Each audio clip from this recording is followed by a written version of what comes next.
여러분 안녕하셨습니까? 양영태 TV의 양영태입니다. 오늘은 2021년 9월 24일 금요일입니다. 이 대장동 로비,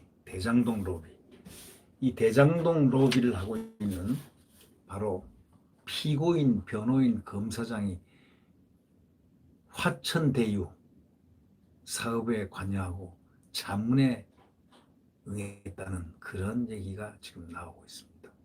이게 놀라운 이야기입니다.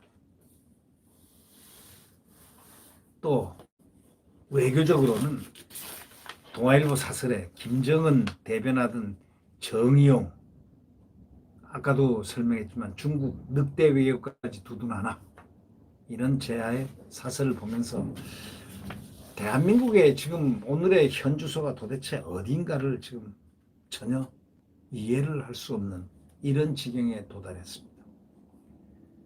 지금 이재명의 기본소득 설계한 이한주 소위 부동산 투기 의혹에 대해서 방금 전에 제가 말씀해 드린 바가 있죠. 근데 이것뿐이 아닙니다. 이게 그냥 숱하게 많이 나오고 있는데, 이번에는 말이죠, 어떤 제야의 글이냐면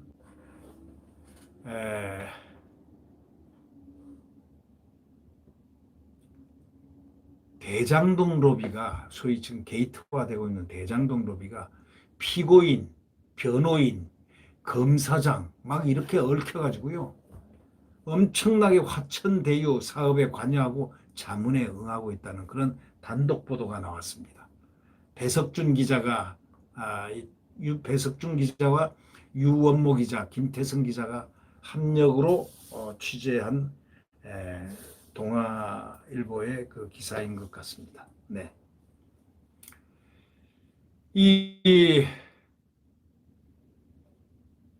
대장동 개발 논란이 지금 이 화천대유가 지금 대한민국의 전 정치권을 강타하고 있습니다.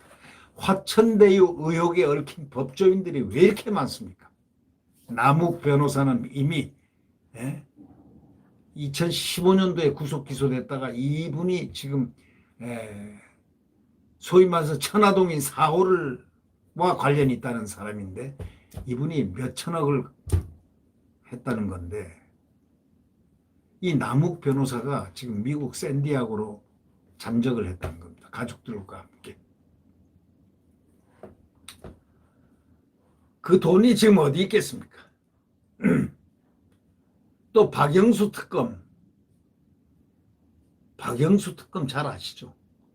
박영수 특검도 여기에 연루돼 있어 고문 변호를 맡고 있고, 조현성 변호사도, 이 사람 다 박영수, 남욱이나 조현성 이런 변호사들은 박영수의 강남이라는 로펌 안에 함께 같이 변호인으로 있다는, 변호사로 있다는 건데, 남욱은 이미 잠적을 했고 지금 이 사람들이 통화가 안 됩니다. 이 당시 변호까지 맡았다는 거죠. 그리고 또 이 대장동 개발 논란, 화천대유 의혹에 얽힌 법조인들이 또 누가 있느냐, 강찬호 수원지검장이 수사 지휘를 했다는 겁니다. 김수남 전 검찰총장도 고문 활동을 했다는 겁니다. 지금 그 이름들이 이 언론에 막 오르내리고 있습니다. 개발 논란이죠. 대장동 게이트 개발 논란이죠. 이 아파트에 들어선 논란의 대장지구가 지금 돼 있어요. 아파트가 딱 들어선 논란의 대장지구.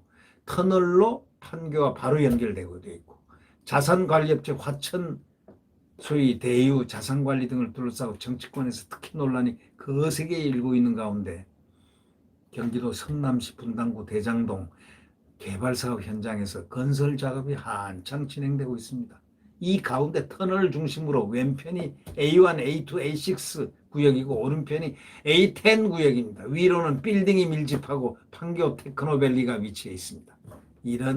이런데 바로 탁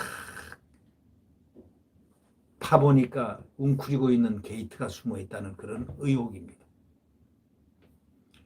2015년 경기도 성남시 분당구 대장동 개발사업 관련 로비 의혹 수사 당시 피고인하고 그의 변호인, 수사 책임자인 관할 지방검찰청장 등이 화천대유 자산관리와 관계사 천화동인 사업에 관여하거나 또는 자문에 응했던 것으로 밝혀졌다고 이 언론은 얘기하고 있습니다.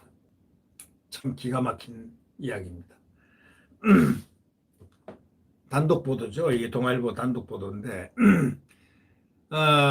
동아일보 취재를 이렇게 종합해 보니까 천화동인 4호의 소유주인 남욱 변호사, 아까 얘기했죠. 부동산 개발업자로부터 이 변호사입니다. 공영개발인 대장동 사업을 민영개발로 바꿔달라는 청탁과 함께 8억 3천만 원을 받은 혐의로 이미 수원지검 특수부에 구속 기소됐다가 변호사가 기소됐습니다. 당시 수사를 이끌었던 수원지검장은 바로 강찬우 전 검사장이었다는 것입니다.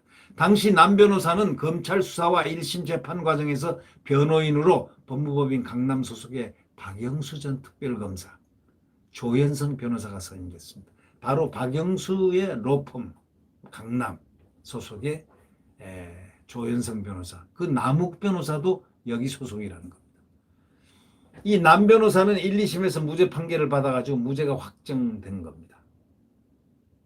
이후에 피고인이었던 남 변호사와 그의 변호를 맡은 소위 박영수 전 특검, 그리고 검찰 측 강 전 검사장은 대장동 개발 사업의 자산관리 회사인 화천대유와 천화동인에 참여하게 됐습니다. 어떻게 이제 정말 화가 나 죽겠습니다, 이거. 어떻게 이런 박영수란 사람이, 이런 사람이 특검을 했습니까? 특검 최종 책임자 지휘자 아닙니까? 화천대유 대주주이자 경제지 부국장을 지낸 김만배, 이런 인연으로 강 전 검사장은 화천대유의 자문 변호사로, 박 전 특검은 화천대유 고문으로 활동했다는 겁니다. 돈을 얼마 받았는지는 아무도 모릅니다. 우리가 상상하는 액수를 초월하지 않을까? 얼마인지 모르죠. 무료별로는 안 했을 거 아닙니까? 이 수천억이 아니죠.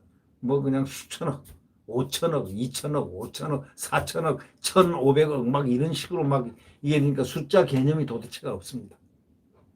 이 남 변호사와 조 변호사는 각각 천화동인 4호와 6호를 소유하고 있습니다. 법조계 일각에서는 불법 로비 의혹 수사에 관여했던 검사가 피고인, 변호사 등과 관계사의 이름을 올리는 것은 소위 이해충돌 의혹 소지가 있다는 지적이 지금 나오고 있습니다. 이에 대해서 강 전 검사장은 동아일보와 통화해서 이렇게 얘기합니다. 남 변호사에 대해서 개인적으로는 잘 모르는 사이라고 해명을 했습니다. 이어 수원지검장 시절인 2015년 남 변호사가 검찰 수사로 구속됐던 것에 대해서도 남 변호사에 대해서는 아는 게 아무것도 없다 하면서 화천대유 자문은 김만배 씨가 가깝게 지내서 맡게 된 것일 뿐이다 라고 말을 했습니다. 믿거나 말거나. 네. 남 변호사는 이번 의혹이 불거지기 전에 이미 아까도 얘기했지만 미국 샌디에고에 가서 참 그 좋은 데 가가지고 미국으로 출국 가족들까지 다 벌써 갔다는 거 아닙니까? 그러면은 참 알고도 모를 분들입니다. 이런 세상에 이런 일들이 대한민국에서 버젓이 벌어지고 있다는 것. 바로 대장동 성남시장을 누구 할 땐가? 바로 이재명이가 시장일 때입니다. 네. 이재명이 그래서 의혹을 받고 있는 겁니다. 의혹. 이 사건과 별도로 김수남 전 검찰총장이라는 분이 2019년 9월부터 지난해 6월까지 매월 수백만 원 고문료를 받고 화천대유에 고문 활동을 했다는 겁니다. 권순일 전 대법관과 박 전 특검에 이어 전직 검찰총장까지 고문 활동을 한 것입니다. 이거에 대해서 김 전 총장은 이렇게 얘기합니다. 과거 소속되었던 법무법인과 화천대유 간에 고문 계약을 체결한 적은 있다. 그러면서 고문료는 로펌 계좌에 입금되고 로펌 운영자금으로 사용됐으며 세무신고도 100% 했다. 이렇게 말을 했습니다. 2015년 12월부터 2017년 5월까지 검찰총장을 지낸 소위 김수남 검찰총장. 2019년 7월에 개인 변호사 사무실을 설립한 뒤에 지난해 7월 대형 로펌으로 사무실을 옮겼습니다. 김 전 총장은 또 35대 수원지검장을 지낸 강 전 검사장에 앞서 33대 수원지검장을 지낸 바가 있습니다. 이런 사실을 우리가 보면서 무엇을 느낄까요? 이 법조인들이 이렇게 많이 얽혀 있습니다. 판검사 출신들, 고위 판검사 출신들. 그 배경에 화천대유 자산관리의 대주주 김만배 씨, 화천대유의 관계사 천화동인 4호의 소유주인 남욱 변호사, 이런 인맥들이 작동이 됐다는 그런 이야기입니다. 박영수 전 특별검사, 특검, 기가 막힌 사람, 이렇게 욕심이 많을까요? 예? 이해 못할 분들입니다. 당초 김 씨와 남 변호사는 이 김만배 대장동 개발 사업을 놓고 경쟁관계에 있었다는 겁니다. 그렇지만 2014년 당시 성남시장이었던 이재명 경기도지사가 대장동 부지를 민관 공동개발 방식으로 추진한다는 계획을 발표하면서 김 씨는 부동산 개발 경험이 많은 남 변호사와 사실상 동업관계를 맺은 것으로 드러났습니다. 이 김만배 씨는 법조 출입을 했기 때문에 법조계 인맥이 두껍다는 겁니다.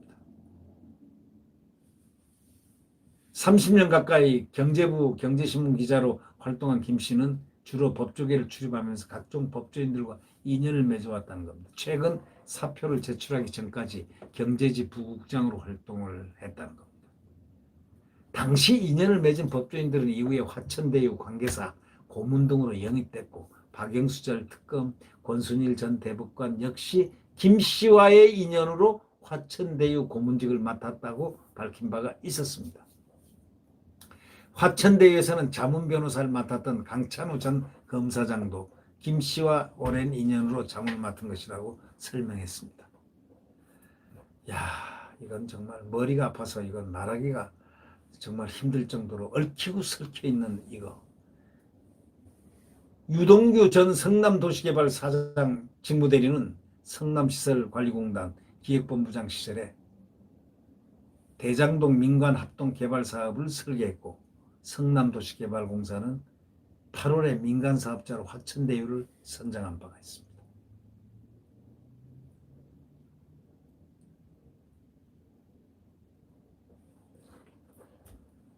아까도 말했지만 그곳으로 벌써 몸을 숨긴 잠적해버린 소위 샌디에고, 미국 캘리포니아 샌디에고로 가족들과 전부 가버렸다는데 지금 연락이 안 된다는 겁니다. 남 변호사 무죄를 확정한 2심 재판장은 최재형 전 감사원장이었다는데 이후에 남 변호사는 이듬해인 2016년 박 전 특검 등이 대표로 있던 법무법인 강남으로 둥지를 옮겼습니다. 남 변호사가 그러니까 박 전 특검 등이 대표로 있던 법무법인 강남으로 둥지를 옮겼다는. 남 변호사.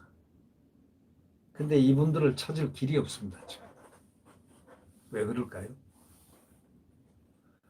이분은 벌써 남 변호사는 지금 미국 샌디에고에 가서 있다는 그 소식이 마지막 소식인데 결국 이 증거가 하나씩 사라진다면 보통 문제가 아닙니다. 잠적하고 이 천하동인들 연락이 안 된다니 지금 빨리 수사를 해서 이 사람들을 증거인멸을 안 시키도록 해야 되지 않겠습니까?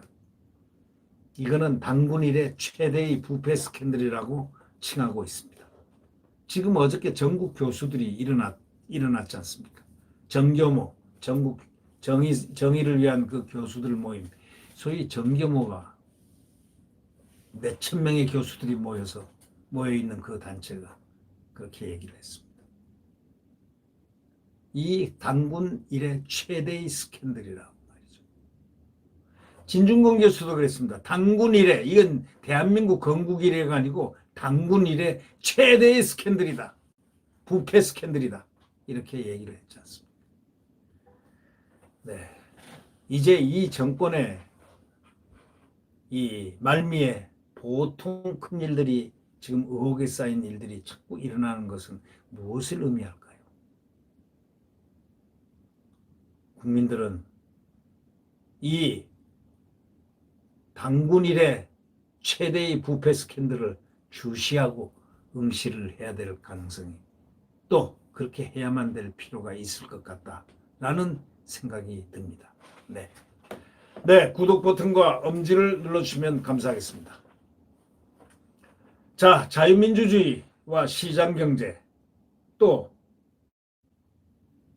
굳은 한미동맹의 국가안보위에서 고도 성장을 했던 과거 대한민국의 영광을 다시 되찾기 위해서 또 잃어버린 헌법을 다시 수호하기 위해서 우리는 정권 교체를 반드시 해야 될 것입니다. 네, 자유민주주의와 시장경제가 펄펄 뛰고 고도 성장하는 그러면서도 국가안보 한미동맹에서 완벽하게 성장의 발판을 마련한 대한민국의 태양 내일 새벽 다시 떠오를 것입니다. 여러분 안녕히 계십시오.